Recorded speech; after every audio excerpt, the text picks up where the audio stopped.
नमस्कार। आज हम डिस्कस करेंगे गिरिराज पत्रिका, जो कि हिमाचल प्रदेश की साप्ताहिक पत्रिका है। गिरिराज पत्रिका डिस्कस करेंगे फरवरी महीने का गिरिराज पत्रिका का ये हमारा पहला पार्ट है। फरवरी 2025 का ये हमारा पहला पार्ट है गिरिराज पत्रिका का। इससे पहले हमने जनवरी महीने को, जनवरी 2025 को कंप्लीटली डिस्कस कर लिया है और उसका PDF भी आपके साथ टेलीग्राम पर शेयर कर दिया गया है। अभी हम क्वेश्चन नंबर 1 से डिस्कशन को स्टार्ट करते हैं। बोलते हैं, where did north India's first 1 megawatt green hydrogen plant inaugurated recently. तो बोलते हैं कि उत्तर भारत में पहले 1 मेगावाट ग्रीन हाइड्रोजन प्लांट का उद्घाटन हाल ही में किया गया है। ये कहां पर किया गया है? अभी हाल ही में नॉर्थ इंडिया का ये पहला ग्रीन हाइड्रोजन प्लांट है जिसका इनॉग्रेशन हिमाचल प्रदेश में किया गया है और हिमाचल प्रदेश के सोलन डिस्ट्रिक्ट में किया गया है। सोलन में कहां पर किया गया है? सोलन के धबोटा में किया गया है। ऑप्शन ए जो है वो सही आंसर हो जाएगा। कई बार ऑप्शन में डिस्ट्रिक्ट दिया जा सकता है, तो डिस्ट्रिक्ट आपने सोलन ध्यान रखना है। सोलन में अगर एग्जैक्टली लोकेशन पूछी जाए तो धबोटा जो है वो नालागढ़ के समीप जो है वो पड़ता है। नालागढ़ के समीप धबोटा पड़ता है और यहाँ पर ये 1 मेगावाट का ग्रीन हाइड्रोजन प्लांट इनॉग्रेट किया गया है। क्वेश्चन पूछने वाला देखो यहाँ तक सीमित नहीं रहेगा कि ये जो है वो कहां पर जो है वो इनॉग्रेट किया गया है या फिर कहां पर बनाया जाएगा। क्वेश्चन पूछने वाला ये भी पूछ सकता है कि ये प्रोजेक्ट जो बनाया जाएगा, ये ग्रीन हाइड्रोजन प्लांट जो बनाया जाएगा, किसकी सहायता से बनाया जाएगा, कौन इसको डेवलप करेगा। तो इसको जो डेवलप करने वाली एजेंसी है वो भी आपने ध्यान रखनी है। Himachal Pradesh power corporation limited जो है वो इसको तैयार करेगा। और Himachal Pradesh power corporation limited जो है वो अकेला तैयार नहीं करेगा, ये कोलैब कर रहा है। किसके साथ कोलैब कर रहा है? ऑयल इंडिया लिमिटेड के साथ। ऑयल इंडिया लिमिटेड के साथ जो है वो ये कोलैब कर रहा है। ये दोनों मिलकर जो है वो इसको बनाएंगे। ठीक है जी, ये आपने ध्यान रखना कि ये कहां पर बन रहा है, कितने मेगावाट का है। 1 मेगावाट का है। इसको डेवलप कौन कर रहा है? तो डेवलप इसको Himachal Pradesh power corporation limited कर रहा है। किसकी सहायता से कर रहा है?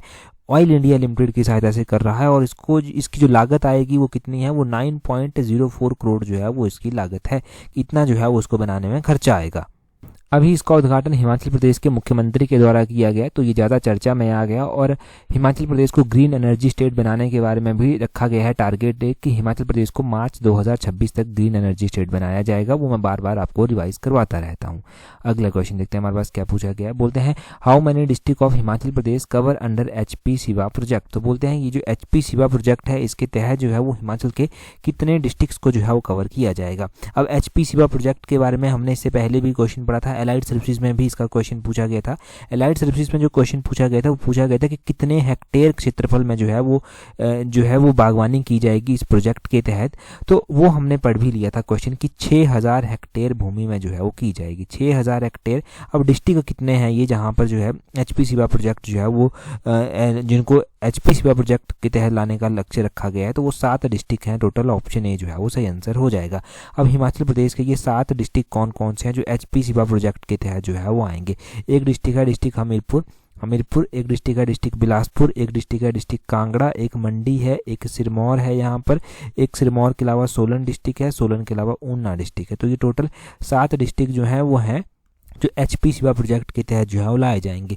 अब एक क्वेश्चन हमने ये पढ़ लिया कि कितने डिस्ट्रिक्ट जो है वो इस प्रोजेक्ट के तहत जो है वो कवर होंगे। 7 डिस्ट्रिक्ट कवर होंगे। कौन कौन से डिस्ट्रिक्ट कवर होंगे वो भी पता चल गया। दूसरा क्वेश्चन ये है कि कितने हेक्टेयर भूमि जो है वो लाई जाएगी। 6000 हेक्टेयर भूमि जो है वो लाई जाएगी। तीसरा क्वेश्चन ये है कि कितने किसानों को यहाँ से फायदा मिलेगा। तो लगभग 15,000 के करीब जो है वो किसान यहाँ से लाभान्वित जो है वो होंगे। अच्छा, इस शिवा प्रोजेक्ट को हम बार बार पढ़ते हैं, इसकी फुल फॉर्म क्या है आखिर? ये फुल फॉर्म भी आपको पता होनी चाहिए कि HP शिवा प्रोजेक्ट की फुल फॉर्म क्या है। HP से तो हिमाचल प्रदेश बन गया।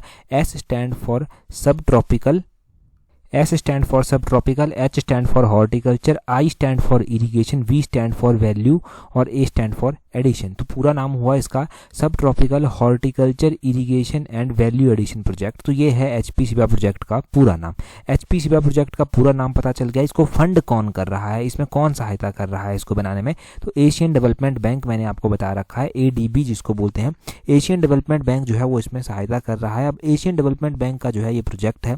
अब एशियन डेवलपमेंट बैंक के बारे में क्वेश्चन पूछा जाए कि एशियन डेवलपमेंट बैंक की स्थापना कब की गई थी, उसका हेडक्वार्टर जो है वो कहाँ पर स्थित है। तो एशियन डेवलपमेंट की स्थापना कब की गई थी? इसकी स्थापना जो था वो 1966 में की गई थी। 1966 में एशियन डेवलपमेंट बैंक को एस्टेबलाइज किया गया। और इसके हेडक्वार्टर की अगर हम बात करते हैं कि हेडक्वार्टर जो है वो इसका कहाँ पर है, तो इसका हेडक्वार्टर जो है वो फिलीपींस में स्थित है।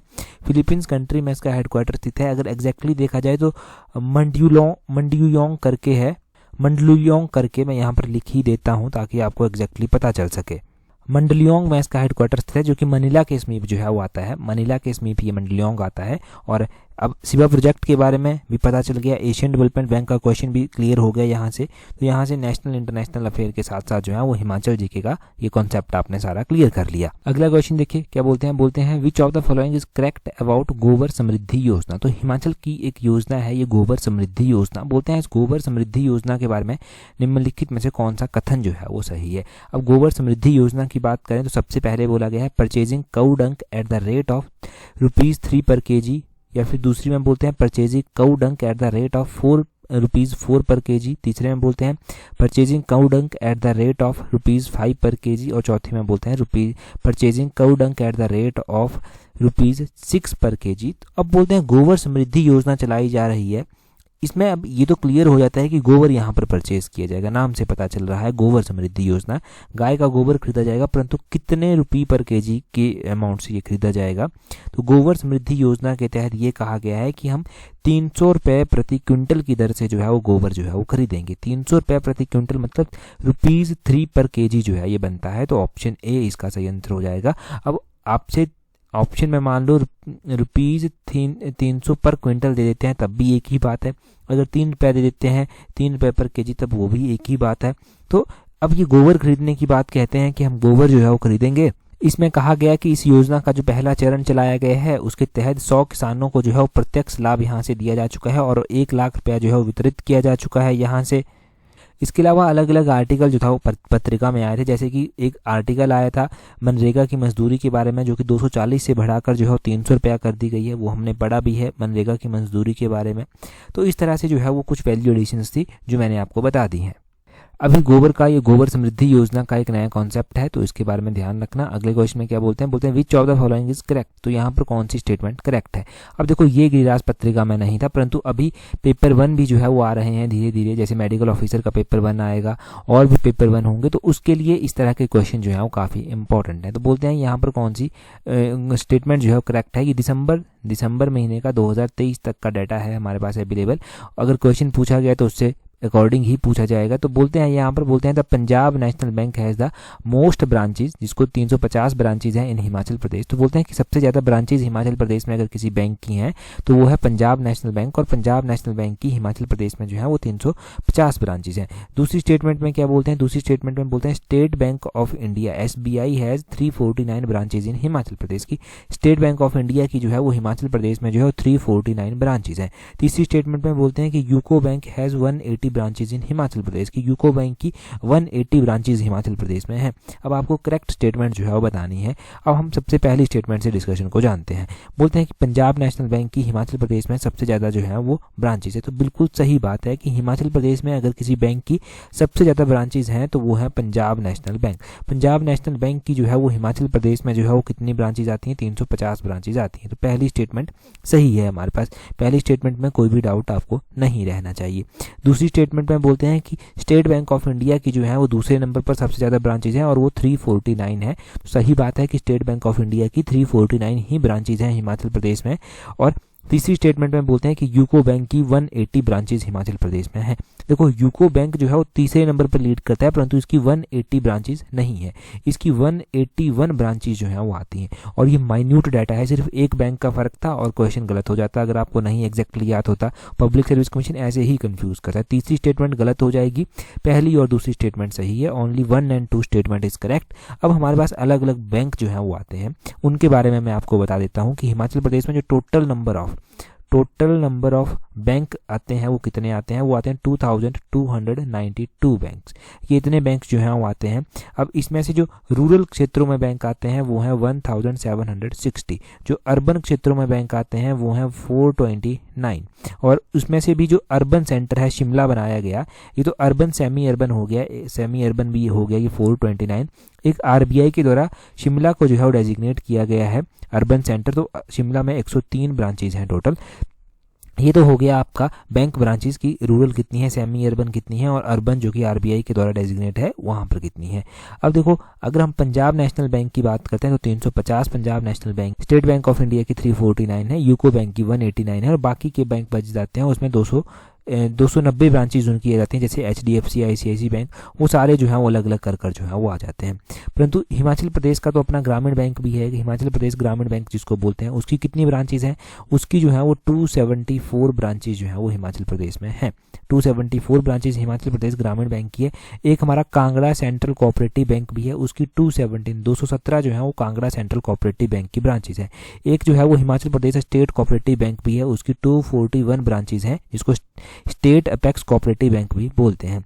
ठीक है, तो इस तरह से ये बैंक ब्रांचेज के बारे में अलग अलग डाटा जो है वो हमेशा चेंज होता रहता है। अभी तक का जो डाटा था वो 2023 तक का था।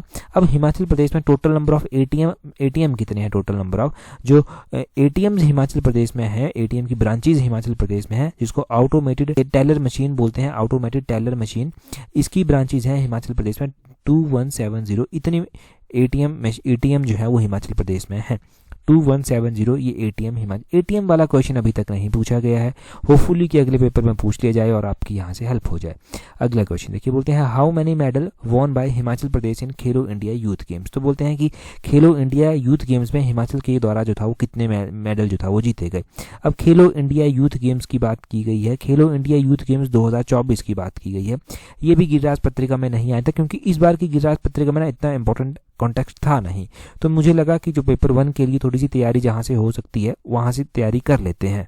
खेलो इंडिया यूथ गेम्स अगर आप 2024 की बात कर रहे हैं, यहाँ पर 2024 में लिखना भूल गया हूँ, 2024 यहाँ पर नोट कीजिए।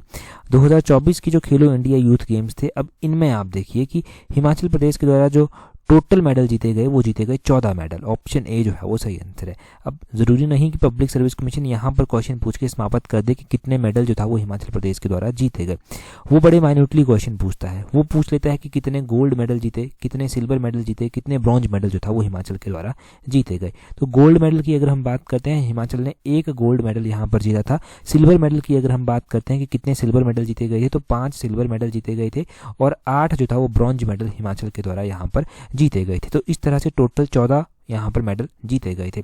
इस मेडल टैली में 2024 में खेलो इंडिया यूथ गेम्स में टॉप पर जो स्टेट रहा था वो महाराष्ट्र रहा था, दूसरे नंबर पर तमिलनाडु रहा था और तीसरे नंबर पर हरियाणा रहा था। खेलो इंडिया यूथ गेम्स का ये डाटा है हमारे पास, महाराष्ट्र, तमिलनाडु, हरियाणा 2024 का। और हिमाचल का आपको पता चल गया कि हिमाचल के द्वारा जो है वो कितने मेडल जो था वो जीते गए थे। अगला क्वेश्चन डिस्कस करें उससे पहले देखिए, अगर आप तैयारी कर रहे हैं Himachal Pradesh public service commission के पेपर 1 के लिए, आप हाई कोर्ट के लिए तैयारी कर रहे हैं, आने वाले राज्य चयन आयोग के एग्जाम्स के लिए, या फिर पब्लिक सर्विस कमीशन के ही किसी और एग्जाम के लिए तैयारी कर रहे हैं, तो आप हमारी कॉम्प्रिहेंसिव टेस्ट सीरीज को जो है वो ज्वाइन कर सकते हैं। इस कॉम्प्रिहेंसिव टेस्ट सीरीज में जो है वो हिमाचल जीके को, नेशनल इंटरनेशनल जीके को और करंट अफेयर्स को और साथ में हिंदी इंग्लिश को भी जो है वो कवर किया गया है, जहाँ से आपकी स्टडी को एक अच्छी शेप मिलेगी, आपको अपनी कमियों के बारे में पता चलेगा, आप उनको एनालाइज कर सकेंगे और जब वीडियो एक्सप्लेनेशन को आप देखेंगे तो वहाँ से जो है वो आपको अपनी कमियों में इंप्रूव करने में जो है वो हेल्प मिलेगी। तो नीचे डिस्क्रिप्शन बॉक्स में, कमेंट बॉक्स में जो है वो स्लॉट 1 का लिंक दिया गया है, आप ज्वाइन कर लीजिए। अगला क्वेश्चन देखते हैं हमारे पास। नेक्स्ट क्वेश्चन में क्या पूछा गया है, बोलते हैं मार्कंडेय ऋषि मंदिर किसके पास जो है वो स्थित है, सिचुएटेड नहीं है। तो मार्कंडेय ऋषि मंदिर जो है वो, देखो मार्कंडेय ऋषि मंदिर के बारे में एक आर्टिकल जो था वो गिरिराज पत्रिका में आया था। अब ये आर्टिकल जो गिरिराज पत्रिका में आया था, ये आया था हमीरपुर डिस्ट्रिक्ट में एक मार्कंडेय ऋषि का मंदिर है, परंतु आपने ध्यान रखना है कि एक बिलासपुर के जुखाला के इसमें भी जो है मार्कंडेय ऋषि का मंदिर है, ऑप्शन बी। तो यहाँ पर जुखाला इसका सही आंसर जो है वो हो जाएगा। अब गिरिराज पत्रिका में एक आर्टिकल आया था कि मार्कंडेय ऋषि का जो मंदिर है वो हमीरपुर में भी जो है वो स्थित है, तो उसके बारे में आया था और मार्कंडेय ऋषि की कहानी जो था वो यहाँ पर दी गई थी। अब कहते हैं कि जहाँ जहाँ पर मार्कंडेय ऋषि के द्वारा तपस्या की गई थी वहाँ वहाँ पर मंदिर बनाए गए हैं और वहाँ पर पानी का स्रोत भी कोई साथ में है, पानी का झरना भी कोई साथ में है। अगर यहाँ की हम बात करते हैं तो कहते हैं कि मार्कंडेय में जो पानी का झरना, पानी का स्रोत है, वहाँ पर जो है वो आसपास के क्षेत्रों की जो लड़कियाँ होती हैं जिनकी शादी होनी होती है, शादी से पहले वो वहाँ पर जाकर जो है वो स्नान करती हैं। जो नव दंपत्ति जिनका नया नया शादी होती है वो भी जो है वहाँ पर जाकर जो है वो स्नान करती हैं। कोई जो है वो बच्चों की मन्नत के लिए वहाँ पर जाते हैं, वहाँ पर स्नान करते हैं जाकर। मार्कंडेय ऋषि की कहानी जो है वो बताता हूँ मैं आपको। अगर देखो आपको पता है तो आप 1-2 मिनट के लिए स्किप कर सकते हैं, परंतु ये हमारा हिमाचल का कल्चर है, यहाँ से क्वेश्चन और यहाँ से डिटेल में जानने को मिलता है, तो इसलिए मैं कहानी शेयर करूंगा। अगर आपको लगता है कि आपका टाइम यहाँ से वेस्ट होता है तो आप स्किप कर सकते हैं। प्राचीन समय की ये बात है कि भगवान शिव के एक परम भक्त हुआ करते थे जिनका नाम था मरकंडू, और मरकंडू एक ऋषि थे। अपने पति मृदुमती के साथ जो था वो अपनी कुटिया में रहते थे। इनकी कोई संतान नहीं थी। अब इनकी कोई संतान नहीं थी, एक दिन इनकी पत्नी ने इनसे कहा कि भाई देखो, तुम तो भगवान शिव के बहुत बड़े भक्त हो, भगवान शिव के बहुत प्यारे भक्त हो, तुम भगवान शिव से संतान प्राप्ति के लिए जो है वो वरदान क्यों नहीं मांगते। और संतान प्राप्ति के लिए वरदान तुमको भगवान से मांगना चाहिए। ये बात जो था वो इनकी पत्नी इनके साथ कह रही थी। उसी दौरान जो है वो भगवान शिव और माता पार्वती जो है वो ऊपर से गुजर रहे थे और माता पार्वती ने जो है वो इनकी बात सुन ली। माता पार्वती ने कहा कि स्वामी, ये तो तुम्हारे बहुत प्रिय भक्त हैं और इनके कोई संतान नहीं है, तुम इन्हें वरदान क्यों नहीं दे देते। अब माता पार्वती ने ये कहा तो भगवान शिव ने उनको कहा कि देखो, इनका जो भाग्य है उसमें जो है वो संतान नहीं लिखी है, तो मैं इनको वरदान नहीं दे सकता। अब पार्वती माता इस बात को लेकर जिद करने लगी कि भाई आपको तो वरदान देना चाहिए, तुम्हारा बड़ा ही प्यारा भक्त है ये। अब जब बहुत ज्यादा जिद माता पार्वती के द्वारा की गई तो भगवान शिव ने कहा कि ठीक है, मैं वरदान दे दूंगा, परंतु इनकी जो संतान होगी उसकी जो मृत्यु है वो अल्पायु में जो है उसकी मृत्यु जो है वो हो जाएगी। अब अल्पायु में उसकी मृत्यु हो जाएगी, इसलिए मृत्यु हो जाएगी क्योंकि विधि का जो विधान है उसको कोई टाल नहीं सकता। चलो, माता पार्वती ने कहा कि ठीक है, वो आप जो है वो संतान प्राप्ति का वरदान दे दीजिए, बाकी बाद में देखा जाएगा। अब वरदान दे दिया गया था कि संतान की आयु 12 वर्ष होगी और मरकंडू दंपत्ति को जो है वो एक पुत्र की प्राप्ति जो है वो होती है। अब पुत्र धीरे धीरे बड़ा होता जाता है तो पेरेंट्स की चिंता जो है वो बढ़ती रहती है। मरकंडू ऋषि की जो है वो चिंता जो है वो बढ़ती रहती है। अब एक दिन वो बहुत ही चिंतित थे तो नारद मुनि जो है वो उनके घर आए। नारद मुनि ने उनकी चिंता का कारण जो है वो पूछा। अब चिंता का कारण पूछा तो उन्होंने बताया कि ऐसे ऐसे इनके लिए तो 12 वर्ष की आयु ही जो है निर्धारित की गई है। तो नारद मुनि ने कहा कि अपने बेटे से कहना, बेटे का नाम रखा गया था मार्कंडेय, मार्कंडेय नाम रखा गया था बेटे का, और मार्कंडेय से कहना कि जो भी कुटिया में आए उनके पैर छूना और उनका आशीर्वाद जो है वो लेना। एक दिन सप्त ऋषि जो है वो कुटिया में आए और मार्कंडेय ऋषि ने जो है वो उनके पैर छुए और उनके द्वारा आशीर्वाद दिया गया चिरंजीवी भव। ऐसा देखते ही जो है मरकंडू ऋषि और उनकी पत्नी जो है वो रोने लगे। ऋषियों ने जो है उनके रोने का कारण पूछा कि भाई तुम क्यों रो रहे हो। तो उन्होंने बताया कि ऐसे ऐसे इनकी चिरंजीवी कैसे होंगे, इनको तो 12 वर्ष की आयु ही बताई गई है। तो अब उन्होंने कहा कि ये जो पुत्र है मार्कंडेय जो है, इनको भगवान शिव की भक्ति में तुम लगा दो। और भगवान शिव की भक्ति में मार्कंडेय ऋषि लग गए। 12 वर्ष हो गए, भगवान शिव की भक्ति ये कर रहे थे। और एक दिन 12 वर्ष के जब ये हो गए तो यमराज इन्हें लेने जो था वो आए। अब यमराज इन्हें लेने आए तो यमराज ने इनको अपने साथ लेना चाहा तो इन्होंने भगवान शिव की पिंडी को पकड़ लिया, जोर से पकड़ लिया, कस के पकड़ लिया भगवान शिव की पिंडी को। यमराज पीछे से खींचने लगे। उसी टाइम भगवान शिव वहां पर प्रकट होते हैं और क्रोधित होकर यमराज से पूछते हैं कि क्यों इसे ले जा रहे हैं। तो उन्होंने कहा कि भाई इनकी आयु तो 12 वर्ष ही है तो उनको लेना पड़ेगा, इनका काल आ गया है। तब भगवान शिव ने कहा कि अगर तुम काल हो तो मैं महाकाल हूँ और मैं इन्हें जो है वो अजर अमर होने का वरदान जो है वो देता हूँ और इसकी आयु जो है वो 12 वर्ष ही रहेगी और ये जहां जहां भी जाएगा वहां वहां पर जो है वो गंगा भी बहेगी। तो जहां जहां पर भी मार्कंडेय ऋषि गए वहां वहां पर गंगा बही और उन्हीं को जो है वो मार्कंडेय ऋषि के पवित्र स्थान के साथ जोड़ा गया। मार्कंडेय ऋषि ने जीवन भर भगवान शिव की बहुत ज्यादा तपस्या की, इतनी तपस्या की कि सप्त ऋषियों से पहले मार्कंडेय ऋषि का नाम जो है वो लिया जाने लगा। अब अलग अलग त्योहार होते हैं, बैसाखी होती है, अलग अलग त्योहार होते हैं तो लोग यहाँ पर स्नान करने के लिए जाते हैं। तो इस तरह से थी मार्कंडेय ऋषि की कहानी। अगला क्वेश्चन देखिए, बोलते हैं who has developed the HRMN99 Apple variety. तो सेब की HRMN वेराइटी जो था ये किसके द्वारा विकसित की गई, ये हरिमन शर्मा के द्वारा की गई थी। हमने लास्ट एडिशन में पढ़ लिया था कि HRMN99 किसकी वेराइटी है, तो मैंने एप्पल की वेराइटी को बताई थी। अभी क्वेश्चन बन गया कि ये किसके द्वारा डेवलप की गई है, वो भी मैंने बताया था पिछली बार, पर चलो इस बार भी गिरिराज पत्रिका में आया था तो हमने डिस्कस कर लिया।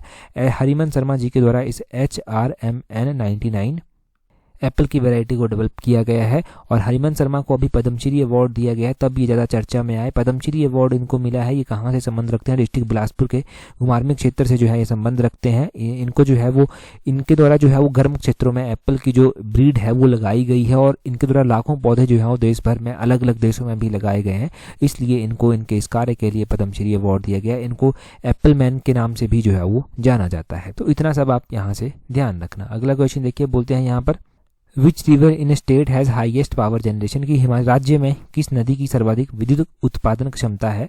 तो राज्य में जो है वो एक नदी है जिसका नाम सतलुज नदी है, जिसकी सबसे अधिक विद्युत उत्पादन क्षमता है और सतलुज नदी हिमाचल प्रदेश की सबसे लंबी नदी भी है। सतलुज नदी हिमाचल प्रदेश की सबसे लंबी नदी है। ये जो है वो कितनी किलोमीटर हिमाचल में बहती है, 320 किलोमीटर जो है ये हिमाचल प्रदेश में जो है वो बहती है। अब 320 किलोमीटर ये हिमाचल प्रदेश में बहती है। सतलुज की अलग अलग सहायक नदियाँ भी जो है वो हिमाचल प्रदेश में बनती हैं। सतलुज नदी जो है वो ऐसी नदी है जो हिमाचल प्रदेश में ओरिजिनेट नहीं होती। ये तिब्बत के मानसरोवर झील रक्सताल के समीप जो है वो ओरिजिनेट होती है और हिमाचल प्रदेश में ये एंटर करती है शिप्की दर्रे के समीप, और शिप्की दर्रे के समीप हिमाचल प्रदेश में एंटर करती है, फिर हिमाचल प्रदेश में बहती है और 320 किलोमीटर हिमाचल में बहती है। तो ये हिमाचल प्रदेश की सबसे लंबी नदी हुई। सतलुज रिवर बेसिन पर जो है वो अलग अलग हाइड्रो इलेक्ट्रिक प्रोजेक्ट जो है बनाए गए हैं।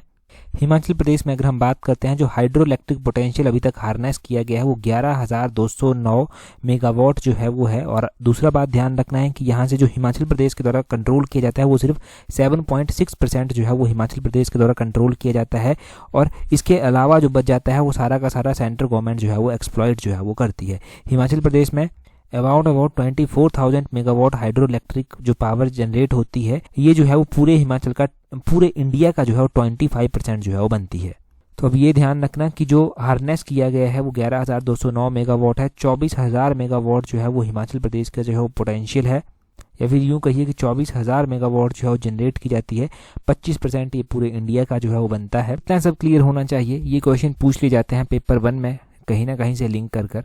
ठीक है जी, तो ये हो गया। अब हमारे पास वन लाइनर क्वेश्चन जो है वो बनते हैं। यहाँ पर बोलते हैं सान और साबू जो है वो किस जिले के जो है वो लोकप्रिय नृत्य हैं। सान इस तरह से होगा, सान और साबू। तो सान और साबू की अगर हम बात करते हैं तो ये लाहौल स्पीति के लाहौल घाटी के जो है वो प्रसिद्ध लोक नृत्य जो है वो आते हैं, सान साबू, ध्यान रखना। आगे बोलते हैं हिमाचल प्रदेश के किस नगर को छोटा लहासा भी कहा जाता है। मिन्नी लहासा किसको कहते हैं, तो मिन्नी लहासा जो है वो धर्मशाला को जो है वो बोल दिया जाता है। धर्मशाला को मिन्नी लहासा बोलते हैं। और कांगड़ा डिस्ट्रिक्ट का जो हेडक्वार्टर है वो कहाँ पर आता है, कांगड़ा डिस्ट्रिक्ट का हेडक्वार्टर धर्मशाला में ही जो है वो आता है। धर्मशाला कांगड़ा का हेडक्वार्टर है। आगे बोलते हैं शिमला से भारत छोड़ो आंदोलन का संचालन किसने किया था। तो शिमला से भारत छोड़ो आंदोलन का संचालन जो था वो राजकुमारी अमृत कौर के द्वारा जो था वो किया गया था।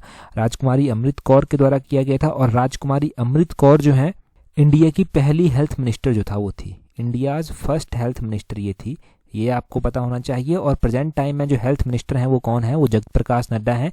वो भी जो है वो हिमाचल प्रदेश से ही संबंध रखते हैं, बिलासपुर जिले से संबंध रखते हैं। परंतु ये जो अभी राज्यसभा के सदस्य हैं ये हिमाचल प्रदेश से राज्यसभा के सदस्य नहीं हैं, ये गुजरात से जो है वो राज्यसभा के सदस्य हैं। परंतु ये प्रेजेंट टाइम में हेल्थ मिनिस्टर ऑफ इंडिया हैं जगत प्रकाश नड्डा। आगे बोलते हैं हिमाचल प्रदेश की सबसे विशाल कृत्रिम झील कौन सी है। विशाल कृत्रिम झील का मतलब है कि सबसे लार्जेस्ट जो आर्टिफिशियल लेक है वो कौन सी है। तो लार्जेस्ट आर्टिफिशियल या मैन मेड लेक आप कह लीजिए, ये गोविंद सागर लेक जो है वो आ जाती है। सतलुज रिवर बेसिन पर ये बनी हुई है, सतलुज नदी पर जो है ये बनी हुई है। आगे बोलते हैं राष्ट्रीय मानवाधिकार आयोग, जिसको जो है वो national human right commission NHRC भी कहा गया है, इसके नए अध्यक्ष बनाए गए हैं। वो किसको बनाया गया है, वो बनाया गया है जस्टिस वी रामासुब्रमण्यम को। ऑप्शन जस्टिस वी रामासुब्रमण्यम इसका सही आंसर हो जाएगा। आगे बोलते हैं भारत के सकल घरेलू उत्पादन में, जो भारत की जो GDP है उसमें बोलते हैं सबसे अधिक जो योगदान रहता है वो किसका रहता है। तो भारत की GDP में सबसे अधिक योगदान जो है वो सेवा क्षेत्र का रहता है, यानी कि सर्विस सेक्टर जो है वो उसका सबसे ज़्यादा योगदान जो है वो रहता है। सर्विस सेक्टर का सबसे ज़्यादा योगदान रहता है। भारतीय राष्ट्रीय ध्वज में, जो हमारा ध्वज है उसमें बोलते हैं कितनी तिल्लियां हैं। आप देखते हैं किस तरह से बना हुआ है और ऐसे ऐसी तिल्लियां बनी हुई हैं। तो ये 24 स्पोक्स जो हैं वो आती हैं।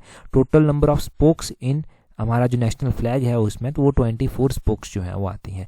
आगे बोलते हैं हिंडोला महल, जिसे झूलता महल भी कहा जाता है, ये भारत के किस स्थान पर स्थित है। तो हिंडोला महल जिसे जो है वो झूलता महल भी बोलते हैं, ये मांडू जो कि मध्य प्रदेश में पड़ता है, जिलाधार मध्य प्रदेश में पड़ता है, यहाँ पर जो है ये स्थित है।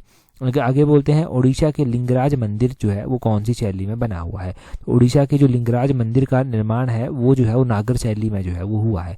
नागर शैली आपने ध्यान रखनी। बोलते हैं टाइम पत्रिका ने 2024 के लिए CEO ऑफ द ईयर जो है वो किसे चुना है। तो CEO of the year time पत्रिका 2024 का जो चुना गया है वो लीसा शू को चुना गया है।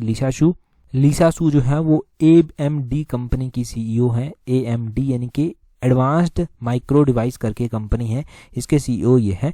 अगला क्वेश्चन देखिए, बोलते हैं इसरो की जो नेविगेशन उपग्रह प्रणाली है उसका क्या नाम है। तो इसरो की जो नेविगेशन उपग्रह प्रणाली है उसका नाम नाविक है। नाविक आपने ध्यान रखना। आगे बोलते हैं चीन और जापान में जो आने वाले उष्णकटिबंधीय चक्रवात हैं उनको क्या कहते हैं। तो उनको टाइफून जो है वो बोलते हैं। चीन और जापान में जो उष्णकटिबंधीय तूफान आते हैं उनको टाइफून बोलते हैं, जैसे कि इंडिया में साइक्लोन जो है वो बोल देते हैं। आगे अगला क्वेश्चन देखिए, अगले क्वेश्चन में बोलते हैं भारतीय कृषि अनुसंधान संस्थान का मुख्यालय कहाँ पर स्थित है। तो भारतीय कृषि अनुसंधान संस्थान का मुख्यालय जो है वो नई दिल्ली में जो है वो स्थित है, इसका हेडक्वार्टर ध्यान रखना। अब वन लाइनर क्वेश्चंस की हम बात करते हैं, तो वन लाइनर क्वेश्चंस की भी एक PDF मैंने टेलीग्राम पर आपके साथ शेयर की थी, टेलीग्राम पर @allexam31 सर्च करेंगे तो टेलीग्राम पर आपको वो 100 क्वेश्चंस 1 लाइन क्वेश्चंस के मिल जाएंगे और भी बहुत सारे पीडीएफ्स एंड क्वेश्चन से रिलेटेड वहाँ पर।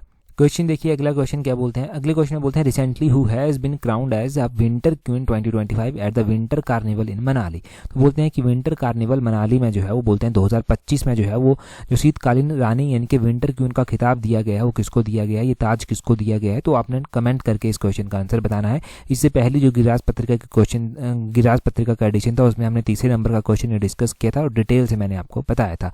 आज की इस वीडियो में इतना ही है। That's all for today. Thank you very much for watching and listening it very patience.